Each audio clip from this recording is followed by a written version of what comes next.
नमस्कार दोस्तों, मैं डॉक्टर राकेश गोयल स्वागत करता हूं आप सभी का। साथियों, आज हम बात करते हैं एक बहुत ही महत्वपूर्ण विषय पर, सेरेब्रल पाल्सी। दोस्तों, आप में से जिस किसी भी व्यक्ति ने इस बीमारी के बारे में सुना है या इस बीमारी से ग्रसित किसी बच्चे को देखा है, वह इस बीमारी की भयावहता को भलीभांति समझ सकता है। साथियों, सेरेब्रल पाल्सी अपने आप में वह बीमारी है जिसका कि संपूर्ण विश्व में आज तक विज्ञान ने इतनी तरक्की कर ली, उसके बावजूद किसी प्रकार का कोई उपचार संभव नहीं है। बहुत सामान्य भाषा में, संक्षेप में, बच्चे के पैदा होने के समय या बच्चे के माता के गर्भ में रहते हुए ही बच्चे में किसी प्रकार की कोई मानसिक विकलांगता यदि उत्पन्न हो जाए तो उसे सेरेब्रल पाल्सी बोलते हैं। विज्ञान के अनुसार माता में यदि किसी प्रकार की कोई हार्मोनिकल प्रॉब्लम्स है, किसी प्रकार का यदि कोई शारीरिक विकार है, ऐसी स्थिति में माता के गर्भ में ही बच्चे के अंदर यह विकृति पैदा होने की संभावना रहती है। अथवा ऐसे बच्चों में भी इस स्थिति को देखा गया है कि यदि समय से पूर्व, काफ़ी पूर्व यदि बच्चे का जन्म हो जाए, प्री मैच्योर डिलीवरी जिसको हम बोलते हैं, ऐसी स्थिति हो, तो ऐसी स्थिति में भी बच्चे में इस प्रकार की मानसिक विकलांगता रहने की संभावना हो जाती है।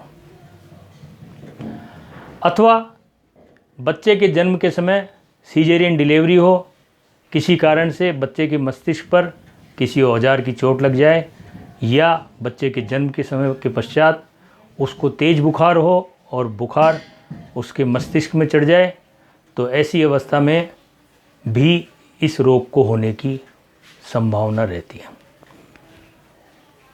साथियों, सेरेब्रल पाल्सी वह बीमारी है जो यदि किसी बच्चे के शरीर में है तो उस व्यक्ति का, उस बच्चे का जीवन संपूर्ण रूप से रोगग्रस्त और बिस्तर पर हो जाता है। यह बीमारी उस बच्चे के लिए और उसके माता पिता, उसके परिजनों के लिए एक अपने आप में अभिशाप है। आपने बहुत सारे ऐसे बच्चे देखे होंगे जिनकी उम्र 10 साल, 15 साल अथवा 20 साल हो गई है और वह एक जिंदा लाश की जैसे बिस्तर पर रहते हैं, न हंस सकते हैं, न बोल सकते हैं, न उठ सकते हैं, न खा सकते हैं, न पी सकते हैं। ऐसे बच्चे जीवन भर कष्ट पाते हैं। साथ ही उनके परिजन उनकी सेवा करते हुए हमेशा कष्टपूर्ण जीवन व्यतीत करते हैं। साथियों, यह भी ज़रूरी नहीं है कि यह बीमारी सभी को एक ही मात्रा में, एक ही प्रकार से हो। जन्म के समय अथवा जन्म के पश्चात किसी भी कारण से यदि बच्चे के मस्तिष्क का कोई भी हिस्सा यदि खराब हो जाए तो उस हिस्से से संबंधित रोग की मात्रा कम अथवा ज़्यादा बच्चे में विकृति पैदा हो सकती है। इसके कई रूप हो सकते हैं। सामान्यतः ऐसा बच्चा अपने जन्म से 1.5-2 साल की उम्र के पश्चात ही ऐसी स्थिति का पता लगाया जा सकता है कि ऐसे बच्चे को सेरेब्रल पाल्सी नाम की बीमारी है अथवा नहीं है। जो अमूमन देखा गया है, ऐसे बच्चों के मांसपेशियों में तनाव रहता है। बच्चा पंजे के बल पर प्रारंभ में चलना प्रारंभ करता है, बहुत देरी से चलना प्रारंभ करता है। चलते समय उसके पैरों में एक कैंची प्रकार की किसी प्रकार से एक कैंची बनती है। उसका जो माइलस्टोन होते हैं, जो सोचने समझने की शक्ति होती है, वह आम बच्चों से काफ़ी पीछे रहती है।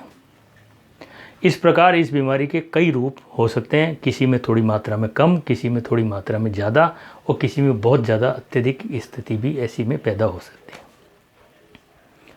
साथियों, अब यदि हम इसके ज्योतिषीय विश्लेषण की बात करें तो यह बीमारी किसी बच्चे में क्यों हुई है। ऐसे बच्चों की बहुत सारी कुंडलियों पे अध्ययन के पश्चात और जो हमारे शास्त्रों में लिखा हुआ है उसके अनुसार यह बिल्कुल निष्कर्ष निकाला जा सकता है कि ऐसे बच्चे जिनके की जन्म के समय उनकी कुंडली में चंद्रमा की स्थिति यदि अत्यधिक पीड़ित हो तो उनको यह रोग होने की संभावना रहती है। चंद्रमा की कर्क राशि पे यदि किसी की कुंडली में मंगल विराजमान हो, यानी कि मंगल नीच के होके बैठे हों, अथवा सूर्य की उपस्थिति हो कर्क राशि पर, साथ ही कर्क राशि के स्वामी चंद्रमा जो कि मन के, जल के और मस्तिष्क के तीनों के कारक हैं, यदि वह कम से कम 3 पापक ग्रहों से पीड़ित हो, क्षीण हो, अमावस के समय या अमावस के आसपास का जन्म हो, पाप कर्तरी योग में हो, तो ऐसे में ऐसे बच्चे की यह रोग होने की पूरी संभावना नज़र आती है। ऐसी स्थिति में यदि किसी कारण से बच्चे का लग्न यदि बलवान है, लग्नेश लग्न में है अथवा लग्न को देख रहा है, तो कुछ हद तक उसके जीवन में इस बीमारी की प्रचंडता में कमी आ सकती है। लेकिन यदि लग्न भी पीड़ित है और साथ में चंद्रमा भी पूर्ण रूप से पीड़ित है तो निश्चित रूप से ये कहा जा सकता है कि ऐसा बच्चा किसी न किसी रूप में कम अथवा ज़्यादा सेरेब्रल पाल्सी नाम की बीमारी से ग्रसित हो सकता है। साथियों, जैसा कि मैंने कहा, इस बीमारी का कोई मेडिकल साइंस में, जहाँ तक मेरी समझ है, मुझे जानकारी है, उपाय नहीं है। किंतु यदि ऐसे बच्चों का ज्योतिषीय उपचार किया जाए, ग्रहों का उपचार किया जाए, तो मैं यह निश्चित रूप से कह सकता हूँ कि बच्चे के, देखिए, ये बीमारी तो कभी भी ख़त्म नहीं हो सकती है, लेकिन इसका प्रभाव कुछ हद तक हम कम कर सकते हैं और बच्चा अपने जीवन में एक सामान्य ज़िंदगी जी सकता है। साथियों, ऐसी स्थिति में सर्वप्रथम किसी विद्वान ज्योतिषी को उस बच्चे की कुंडली दिखाएं, चंद्रमा को मजबूत करने के प्रयास करें। यदि चंद्रमा कुंडली में नीच का है तो उसके दान करें। यदि चंद्रमा कुंडली में नीच का नहीं है, पाप कर्तरी योग में है, पाप ग्रहों से पीड़ित है, अथवा चंद्रमा की राशि पे नीच का मंगल अथवा सूर्य विराजमान है, तो ऐसे में अच्छा मोती धारण करें। बच्चे को चांदी के गिलास में दिन भर पानी पिलाएं, चंद्रमा के दान करें, श्री अमोघ शिव कवच का पाठ करें, बच्चे को ठंडे वातावरण से दूर रखें और उसके लग्न को बलवान करने की कोशिश करें। साथियों, ये आज एक ऐसा विषय है जिस पे कि बात करना अपने आप में एक कष्टपूर्ण है, किंतु यदि इस वीडियो से किसी बच्चे का भविष्य सुधर सकता हो, उसके स्वास्थ्य में किसी प्रकार से थोड़ा सा सुधार हो, तो यह वीडियो बनाने का मकसद फ़ायदेमंद सिद्ध हो सकता है। साथियों, भव्य ज्योतिष विज्ञान अनुसंधान केंद्र के इस वीडियो में मैं आपसे आज सिर्फ इतनी सी गुजारिश करूंगा कि यदि आपके आसपास आपका कोई परिचित यदि इस बीमारी से ग्रसित हो तो उन्हें यह वीडियो ज़रूर दिखाएं, जिससे कि उस बच्चे का और उसके परिजन का यह कष्ट दूर होने में सहायता मिल सके।